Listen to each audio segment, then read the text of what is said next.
En cada rincón del mundo actual hay humanos. 7.000 millones de personas. ¿Cómo nos volvimos tan dominantes en este planeta? Es uno de los misterios más grandes de la ciencia. Nueva y sorprendente evidencia sugiere que comenzó con un pequeño grupo de personas que abandonó África en un increíble viaje. Usando huesos, piedras y genes, descubriremos los rastros que dejaron sus descendientes a lo largo del planeta. Y develaremos cómo sus viajes convirtieron a nuestra especie en las personas que somos hoy. Comenzamos yendo a la búsqueda de los primeros humanos. Descubriremos cómo sobrevivimos en las peligrosas tierras del África prehistórica. Y buscamos la ruta que tomamos fuera de África en dirección a la colonización del mundo entero. El viaje de la humanidad. Saliendo de África.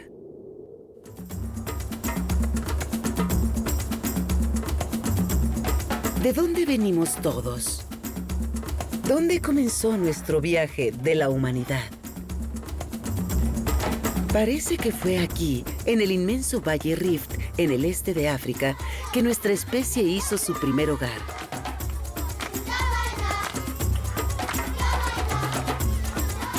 Probablemente hemos vivido aquí más tiempo que en cualquier otra parte del mundo.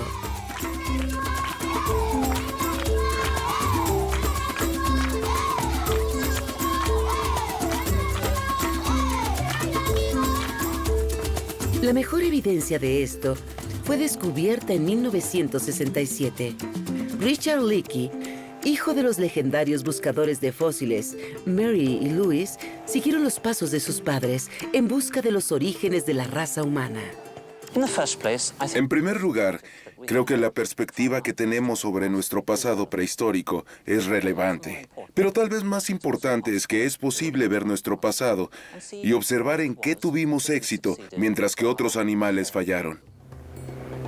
Trabajando con un equipo de científicos, Leakey se lanzó a explorar un área remota, en lo más lejos del río Omo, en el sur de Etiopía. Pero al llegar a la locación, se presentó un gran desafío. Tras meses de planteamiento, lograron llegar a los bancos del gran río solo para encontrarse un desastre. Un gigantesco cocodrilo atacó el bote. Por suerte, los tripulantes escaparon vivos.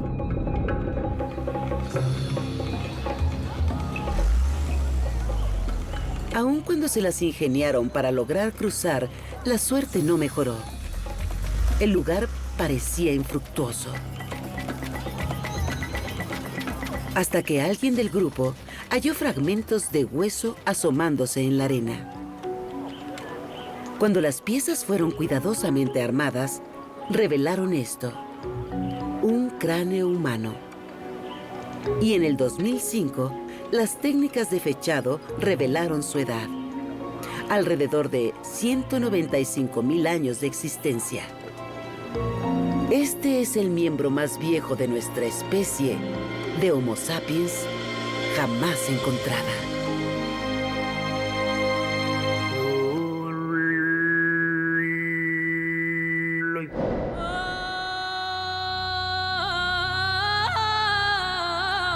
Es buena evidencia de que esta región del este de África fue nuestro primer hogar.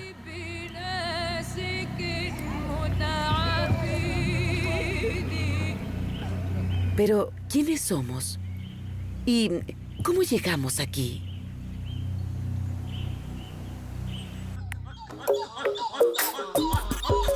Las primeras criaturas humanas evolucionaron mucho antes que las personas del Valle de Omo, alrededor de 4 millones de años atrás. Eran más primarios que nosotros. Luego evolucionaron series de especies humanas distintas. Gradualmente incrementaron el tamaño de su cerebro y se adaptaron mejor a la vida de la sabana africana. Nosotros somos los más recientes del linaje, Homo sapiens, o humanos modernos. La evidencia está muy fragmentada, pero es probable que nuestros ancestros más recientes sean antiguas criaturas humanas, como esta.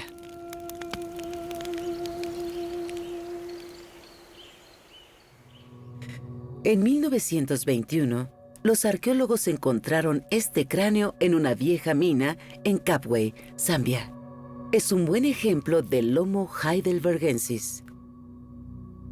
¿Cuál es la diferencia entre él y nosotros? Comparándolo con el hombre de Herto, un cráneo Homo sapiens bien preservado, podemos ver lo que ha cambiado con el tiempo. Esto es una forma fósil del Homo sapiens moderno, un cráneo de Herto. Y este es de Kabwe. Cuando uno observa a los dos, se ven claramente todas las diferencias. Como pueden ver, el Kabwe tiene muchas características primitivas y lo podemos comparar con el Homo sapiens moderno. El Kabwe no tiene una frente y es típico en las formas primitivas. El Homo sapiens moderno, o sea nosotros, tiene una frente y al ver la cara de este Kabwe se extiende hacia afuera.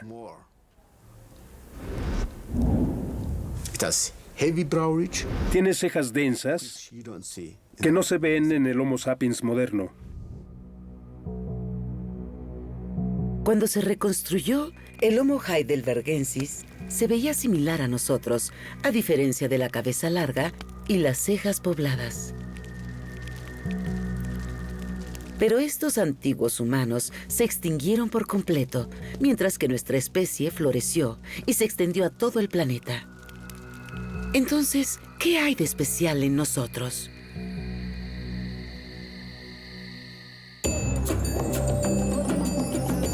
Cuando pensamos en lo que nos hace diferentes de los otros animales hoy, podríamos decir que el arte, la música, el lenguaje, la religión, la habilidad de planear o de amar, tal vez. ¿Pero siempre ha sido así? ¿Los primeros humanos compartieron estas características con nosotros?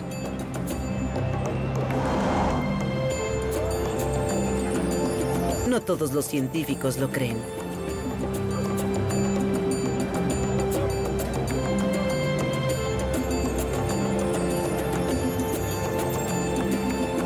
Pero recientemente se logró un gran descubrimiento que nos da una idea de cómo eran en realidad nuestros ancestros.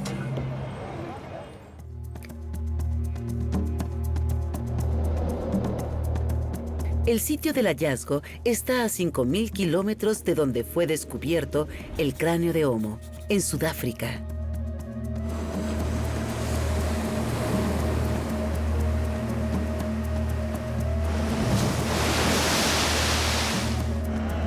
Hoy, Pinnacle Point es un lugar de juegos para ricos. Pero lo que se esconde debajo de este campo de golf ha cambiado seriamente nuestra percepción de la conducta de nuestros primeros ancestros.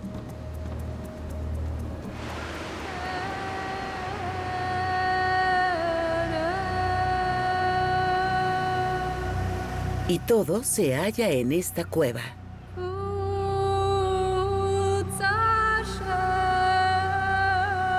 Porque había personas aquí hace 165.000 años.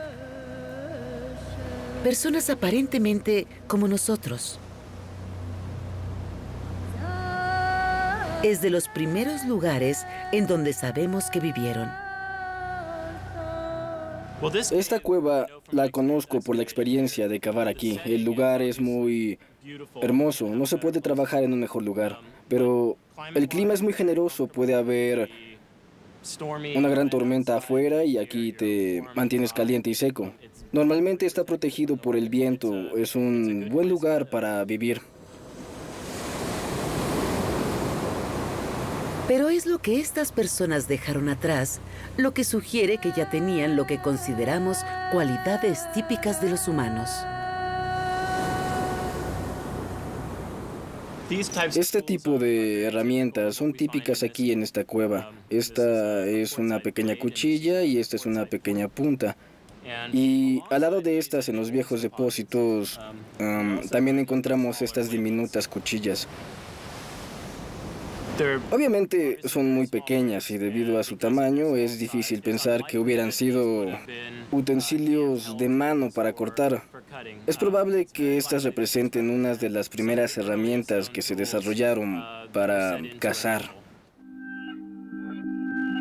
Herramientas complejas son típicas en nuestra especie. Pueden usarse para cortar madera o plantas, rebanar carne y para cazar. Estas barbas previenen que el objeto se salga. Las heridas que pueden crear armas como estas dejan un rastro de sangre que puede rastrearse. Creo que les era bastante útil. Y por lo que los arqueólogos están encontrando en esta cueva, parece que nuestros ancestros usaron muy bien estas herramientas. Aquí encontramos muchos residuos de comida. Hablamos de animales terrestres, hablamos de muchos de ellos, desde búfalos hasta ratas ciegas de dunas y tortugas. Así que las personas de esa época ya eran cazadores exitosos. A pesar de sus habilidades, no era un estilo de vida ideal. Nuestros ancestros no eran los únicos cazadores que vivían en estas cuevas.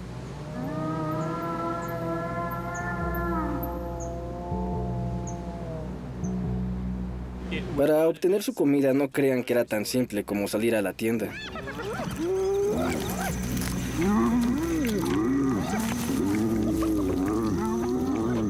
Muy cerca de este sitio hay madrigueras de carnívoros que ya excavamos y tienen dientes de león gigantescos. Consecuentemente, las hienas que mataron a ese león debieron haber sido muy grandes también.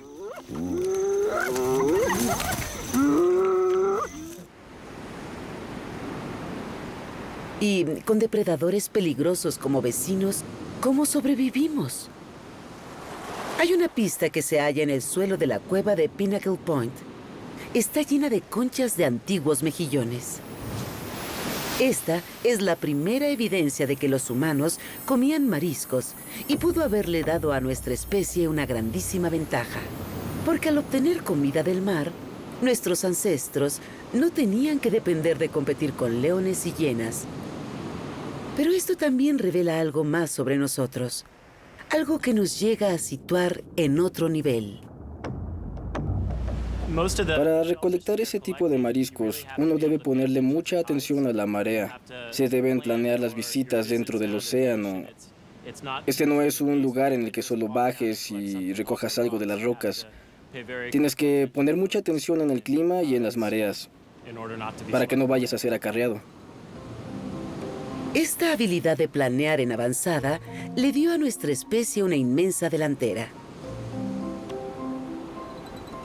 Pero hay otro descubrimiento en Pinnacle Point que hace que las personas que vivieron aquí se parezcan mucho más a nosotros. Ocre, en pigmento natural usado con frecuencia para crear arte. Esta pieza fue marcada deliberadamente o grabada. Pudo ser usada para dibujar en las paredes de la cueva o para pintarse el cuerpo. Esto sugiere que las personas que vivieron aquí tenían un alto nivel de comunicación y tal vez hasta un lenguaje.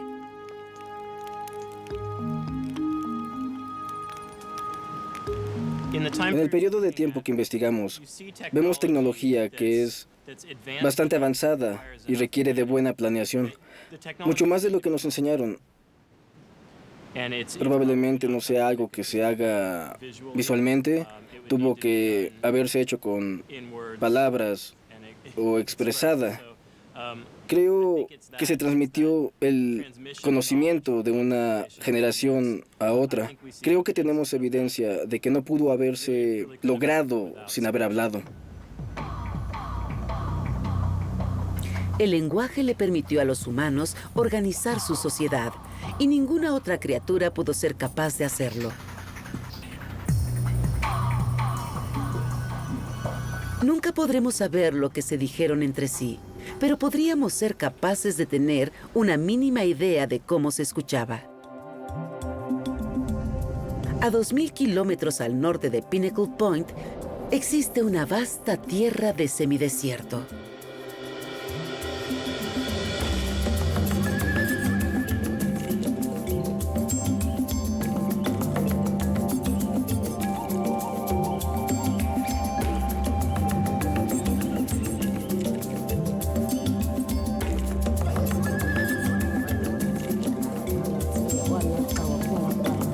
Este es el hogar de los Sam Bushmen del Kalahari.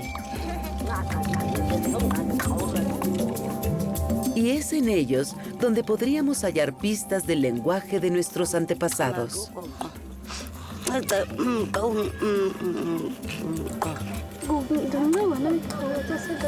Al lenguaje que están hablando se le conoce como lenguaje Click. Me llamo Toma. Tú o Toma. Tenemos 4 clics en nuestro lenguaje. El primero es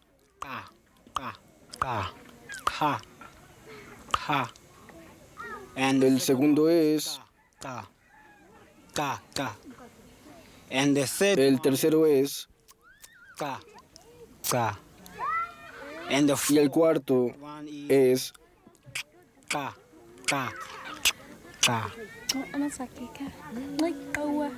Hay diferentes lenguajes con clics en África, pero a 3.000 kilómetros de ahí, en Tanzania, hay una tribu que habla un lenguaje click tan similar como los nativos de Namibia, que algunos científicos los creen vinculados.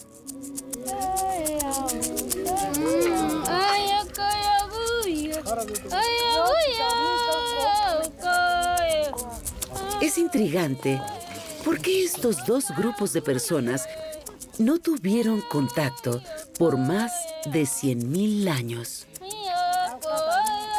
Una explicación es que los clics existieron antes de que estas dos tribus separaran sus caminos, siendo este un elemento antiguo del lenguaje de la humanidad.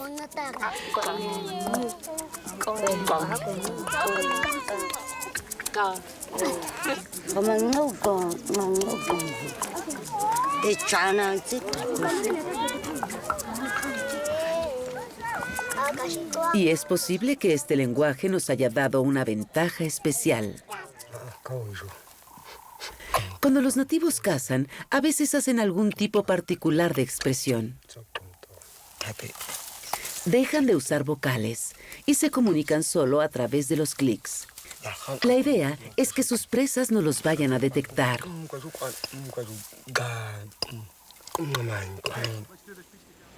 Pero los nativos nos muestran algo más sobre lo que pudo hacer a nuestra especie tan exitosa. Al ver su forma de cazar, podemos aprender cómo nuestros cuerpos lograron convertirnos en depredadores supremos.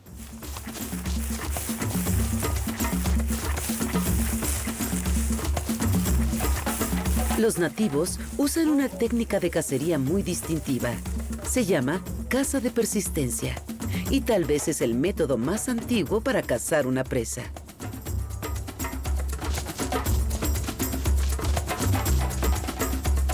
Su estrategia es rastrear a la presa y luego seguirla hasta que se colapse por cansancio.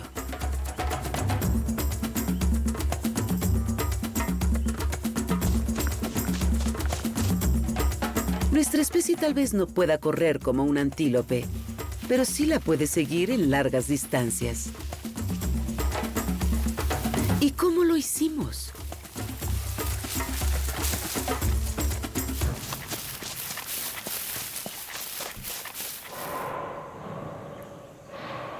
Nuestra primera ventaja es que nosotros perdimos el pelo y sudamos a través de las glándulas que tenemos en el cuerpo. Esto nos permite enfriarnos con más eficiencia que la mayoría de los animales.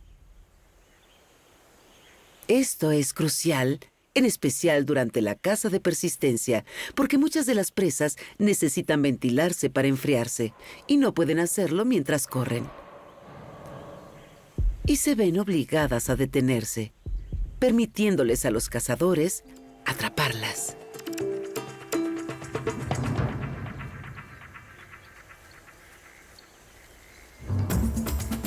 Nuestro sistema de enfriamiento también nos permite cazar en el día, cuando los otros grandes depredadores, leones y leopardos, suelen estar lejos.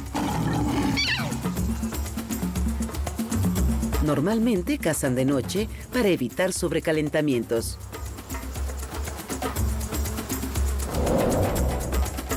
No solo es nuestra habilidad de enfriarnos lo que nos hace tan buenos en largas distancias. Nuestras piernas son largas para el tamaño de nuestros cuerpos. Y desarrollamos un brillante sistema de carrera en la pierna y pie, que almacena y libera energía al correr.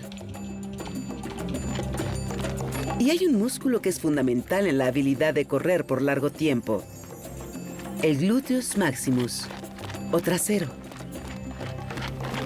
Este músculo ayuda a estabilizar nuestros cuerpos cuando corremos. Estas adaptaciones físicas, combinadas con la habilidad de comunicarse y con la avanzada tecnología, nos da una idea de por qué nuestros ancestros fueron tan exitosos desde el este de África hasta la cueva en el sur. Pero si aquí fue nuestro primer hogar, ¿cuándo y dónde abandonamos África?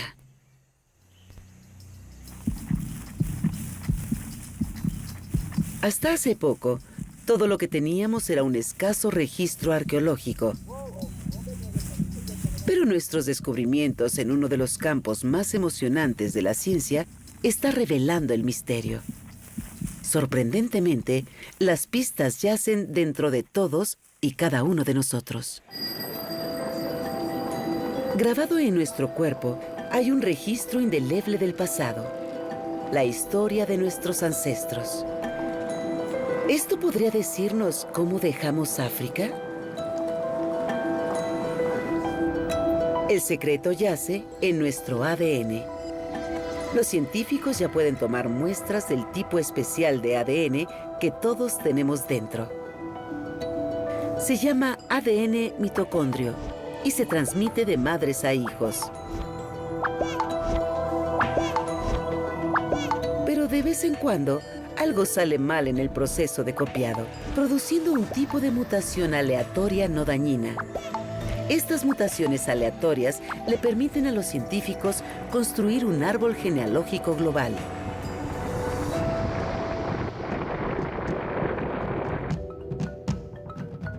El árbol es más grueso abajo. Esto representa nuestras raíces en África, de donde emergió nuestra especie. Y las ramas que están hasta arriba representan el ADN hallado en las personas a lo largo del mundo. Cada persona fuera de África puede ubicarse en estas ramas. Y en Ciudad del Cabo, en Sudáfrica, hay un hombre que pasa su vida trabajando con el ADN. África es muy importante porque, como se ve en este árbol, las ramas en África son las más densas y la parte más gruesa del tronco es donde se encuentran los orígenes de la humanidad. Y el tronco y las raíces están aquí en África. La madre de toda la humanidad, la Eva africana, por así decirlo, está aquí. Por extraordinario que suene, el análisis de la información indica que cada persona que vive hoy comparte un solo ancestro común. Una mujer que vivió en África hace más de 100.000 años. Ella está abajo del árbol. Pero aún hay más revelaciones sorprendentes. Cuando reunimos toda esta información y mapeamos a las personas alrededor del mundo, lo que podemos ver es que tal vez hubo una sola ruta migratoria fuera de África que se fue directo a Asia y Europa. Hay una sola rama gruesa que conecta a África con todos los demás. Y sugiere, asombrosamente, que todos fuera de África descienden de un solo grupo que abandonó el continente. Y los científicos ya pueden estimar el tamaño de este grupo. Pudo ser de un par de cientos de personas muy fuertes. El resto del mundo fue poblado por descendientes de este pequeño grupo pionero. Lo que es más, si solo fue un grupo, sugiere que tomaron una sola ruta fuera del continente. Entonces, ¿hacia dónde se fueron?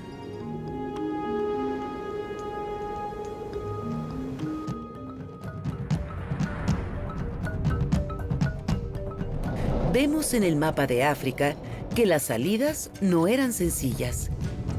Las personas de la Sub-Sahara esencialmente vivían en una isla, limitada por océanos al sur, este y oeste, y por un desierto intransitable hacia el norte.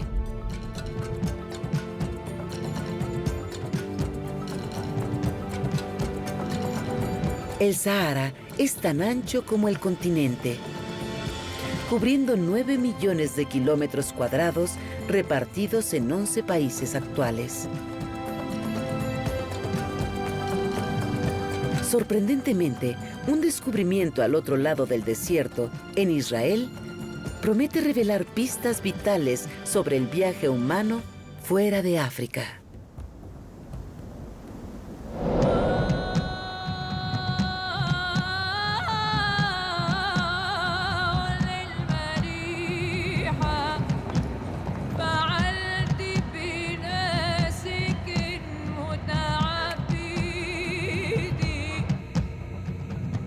Este descubrimiento se hizo en 1930 por la primera mujer profesora de la Universidad de Cambridge.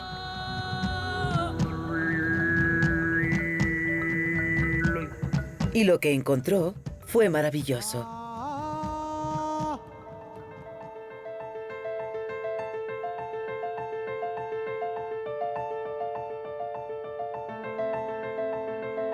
La arqueóloga Dorothy Garrott dirigía una excavación en las pendientes del Monte Carmel. Fuera de la cueva, llamada Skull, descubrieron herramientas de piedra similares a las encontradas en Pinnacle Point, en Sudáfrica. Pero encontraron tesoros más preciados cuando cavaron 1,5 metros más, casi hasta la base de las rocas afuera de las cuevas.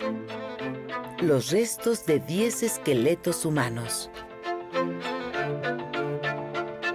Después de limpiar cuidadosamente los bloques en donde yacían sepultados, el equipo de Garrott los cubrió con yeso y cuidadosamente los bajaron al valle para llevárselos y conservarlos.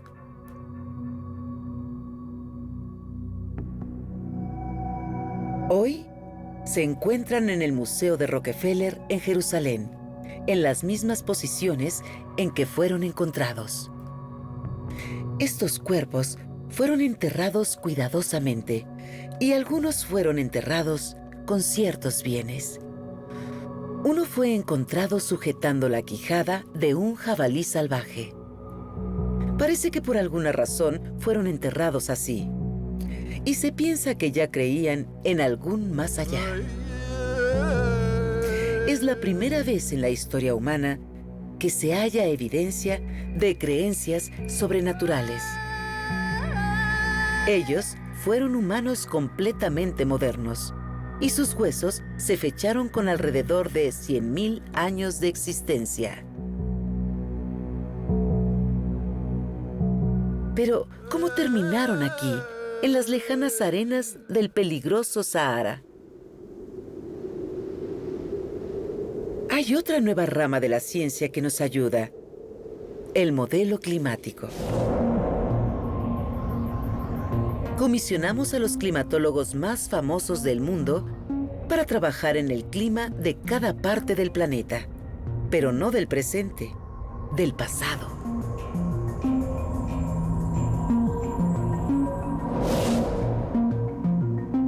Durante meses se procesaron con supercomputadoras modelos simulados y revelaron detalles de los cambios, temperaturas, lluvias, nivel del mar y vegetación.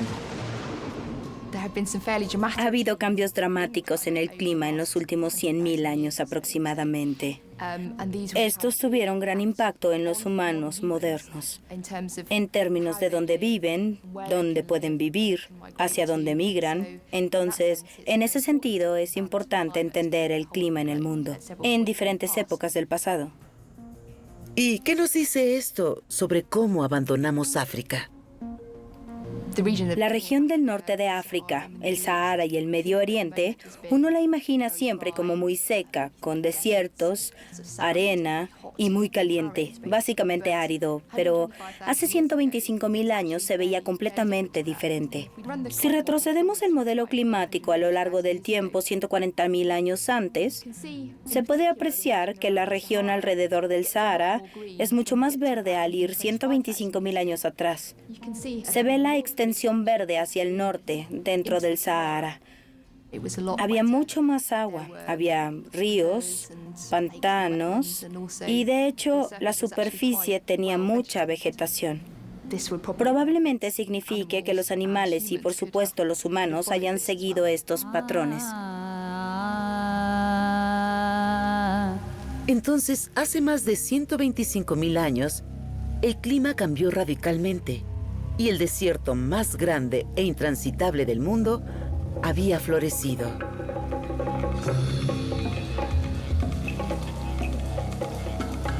Por algunos miles de años, hasta el gigantesco desierto del Sahara se debió ver como el este de las planicies africanas.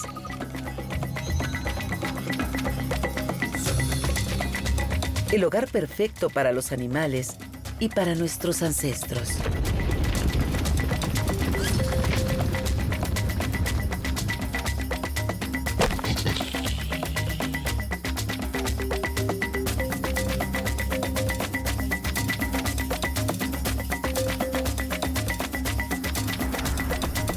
Y gradualmente pudieron haber seguido este juego hacia el norte.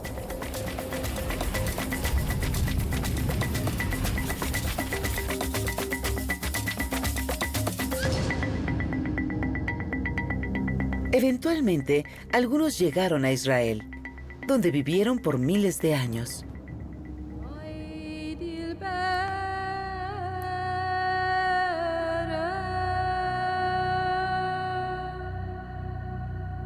¿Con esto se resuelve el misterio? ¿Así fue como abandonamos África? Aquí hemos encontrado los restos más antiguos de nuestra especie en cualquier lugar fuera de África. ¿Pero eran nuestros ancestros? Parece que no. Los grandes descubrimientos en las cuevas del Monte Carmel son el final de este rastreo arqueológico. No se ha encontrado más evidencia que sugiera que los humanos sobrevivieron aquí o continuaron su viaje. La historia de este grupo pionero, en particular, no parece haber tenido un buen final. Y de nuevo, todo pudo haber sido causa del clima.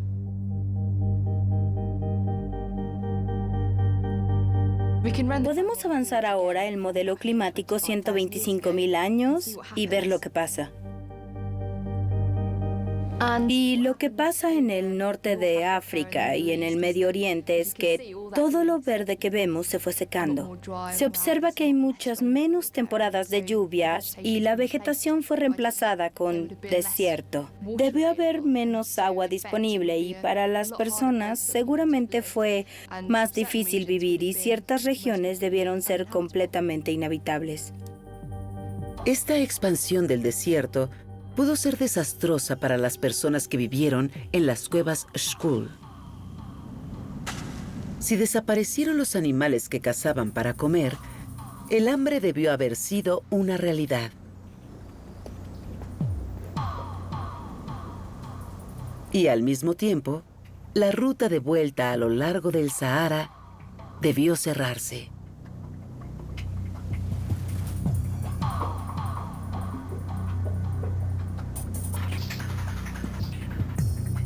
Parece que estas personas, los primeros conocidos que abandonaron África, simplemente murieron.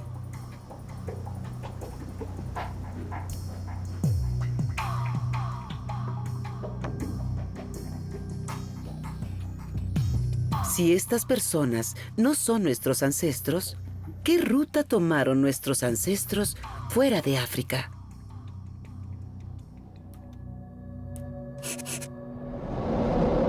Sabemos que el Sahara se convirtió en desierto, así que podemos eliminar confiadamente la ruta de salida del norte.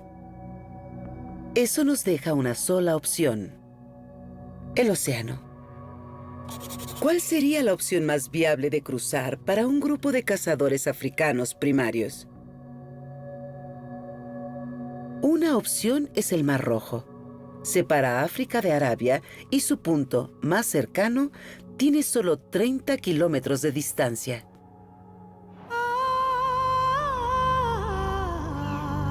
El nombre arábigo para este lugar es el Bab el-Manda, que normalmente se traduce como el Camino de los Lamentos. Las investigaciones nos dicen que es un antiguo lenguaje del sur de Arabia. Una mejor traducción sería la Puerta del Cruce. ¿Podría ser esta una pista de cómo abandonamos África? Quizá 30 kilómetros no parezcan tantos, pero es una gran barrera si no se tiene un buen velero. Entonces, ¿cómo fue que lograron cruzar? Irónicamente, fue a causa del mismo cambio climático que atrapó a las personas en Israel.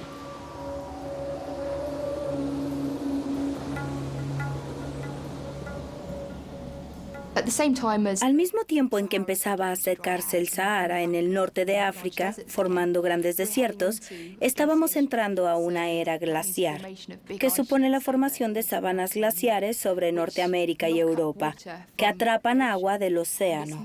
Esto significa una baja del nivel del mar. Y podemos correr el modelo en el tiempo para verlo. Al ver la región del Mar Rojo, vemos mucho más tierra expuesta debido a esto. Y si lo colocamos hace 70.000 años, se ve mucho más tierra emergiendo. Y la distancia para cruzar de África a la península arábiga por mar se reduce bastante. De hecho, la baja en el nivel del mar supone que la distancia más corta a lo largo del Mar Rojo fue de tan solo 11 kilómetros. ¿Esta fue la oportunidad que necesitaban las personas para dar un brinco de África hacia el resto del mundo?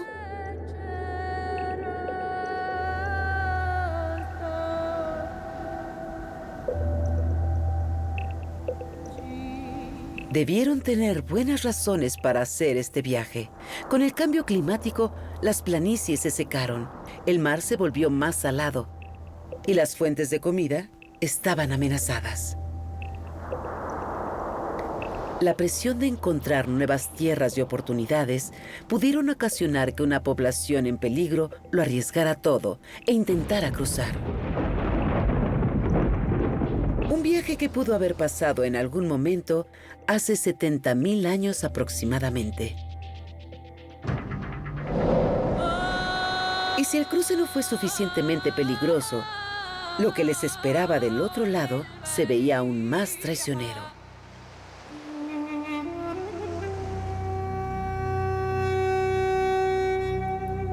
Hoy, Arabia es un desierto brutal. Y no era diferente de cómo se veía en la época de este posible cruce. Las temperaturas en el corazón del desierto arábigo alcanzan 50 grados Celsius. Es uno de los lugares más calientes del planeta. ¿Nuestros ancestros se las arreglarían para sobrevivir en este lugar? Suena poco probable.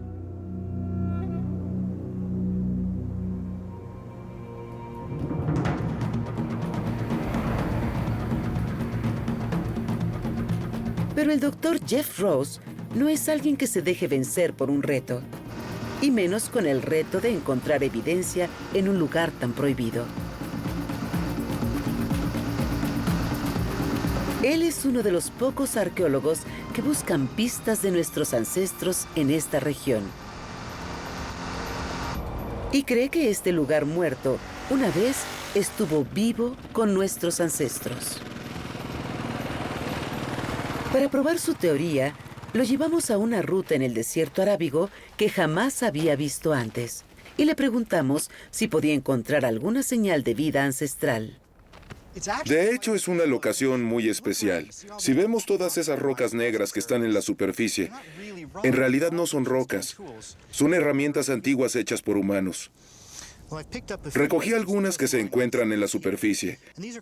Se llaman núcleos y eran piedras que se sujetaban así contra otra piedra dura en esta mano y la deshojaban de esta forma hasta convertirla en herramienta. Estos núcleos en particular se llaman núcleos de cuchillas. Es tecnología muy específica. Se intentaba afinar estos espacios planos hasta convertirlos en filos o puntas de lanza o en algo similar.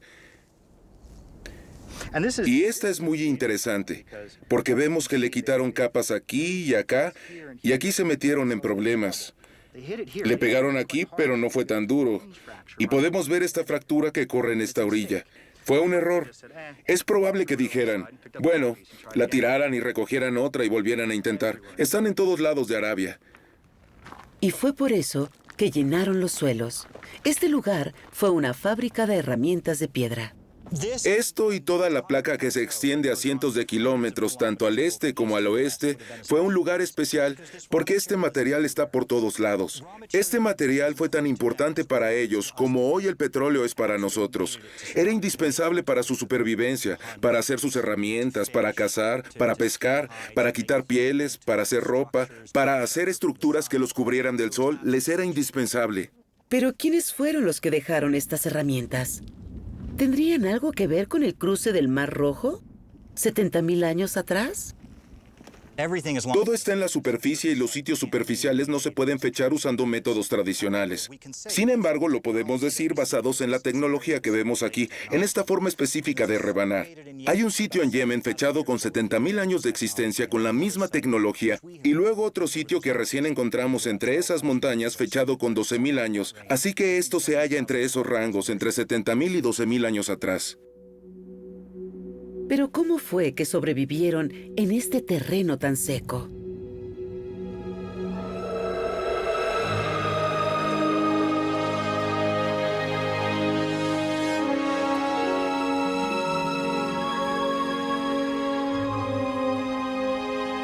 Jeff cree que la respuesta podría estar a unos kilómetros de la fábrica de herramientas.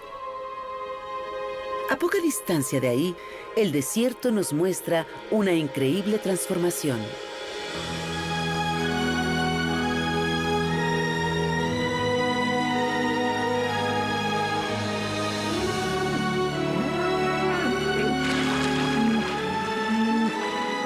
Si no fuera por los camellos, es difícil creer que esto siga siendo Arabia.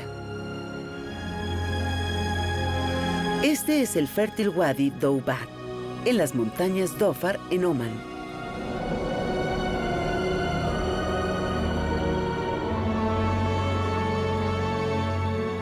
Se aloja a las orillas de un sistema climático muy activo, que se transforma en el Océano Índico.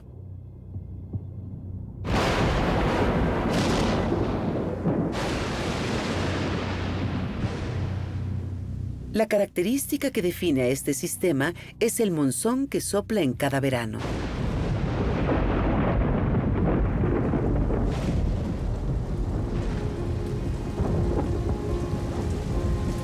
Con él llega la lluvia, que hace de este lugar un paraíso verde.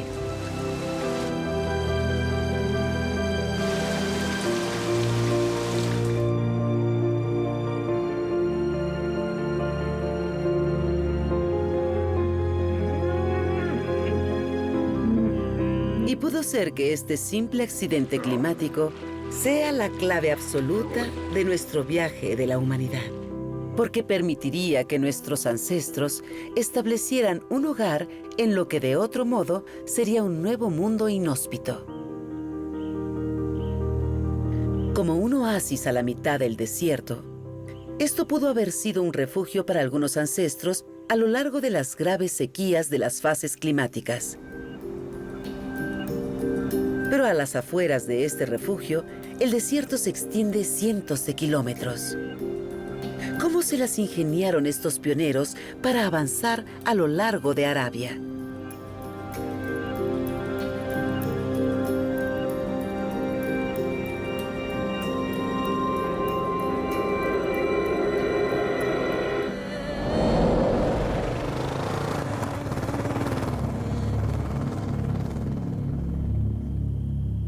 Si en verdad pasaron por aquí, nuestros ancestros debieron encontrar fuentes de agua, no solo en Wadi Datbat, sino más hacia el este. La pista de cómo lo lograron puede no estar en el desierto arábigo, sino bajo las olas del Océano Índico. Porque debajo de este bote hay una fuente escondida de agua fresca. Hace 70.000 años, la costa arábiga era muy diferente a la de hoy. Cuando nuestros ancestros la vieron por primera vez, el nivel del mar era más bajo. Lo que es mar ahora, antes era tierra. Inevitablemente la costa estaba repleta de fuentes de agua dulce. Si nuestros ancestros pasaron por aquí, debieron encontrar una fuente de vida. Una tierra fértil, con lagos de agua dulce y ríos, creando lo que actualmente hoy es el Golfo Pérsico. El Golfo Pérsico es uno de los lugares más importantes del mundo, porque son las aguas más bajas de todo el mundo. Tienen 40 metros de profundidad, y cuando el nivel era más bajo, toda el área era una planicie expuesta y los sistemas de drenaje de toda Arabia que vienen de las montañas Sugras, de las montañas Taurus atrapadas debajo de Arabia, fluyen hacia el Golfo y efervescen en la superficie. En la antigüedad había lagos, estuarios, ríos de agua dulce y solo con el nivel del mar más bajo pudieron estar disponibles. Esto muestra por qué estas costas fueron tan importantes en la salida de África de los humanos. Las fuentes de agua dulce a lo largo de las costas de Arabia pudieron proveer a estos pioneros primarios de agua. El mar les ofreció comida y el desierto les dio herramientas para sobrevivir al gran viaje en el Golfo Pérsico.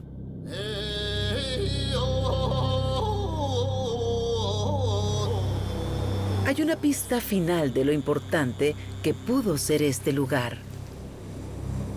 Cuando creció una civilización en esta región, las personas le dieron un nombre al tipo de tierra en la que vivieron. Lo era todo, era el paraíso.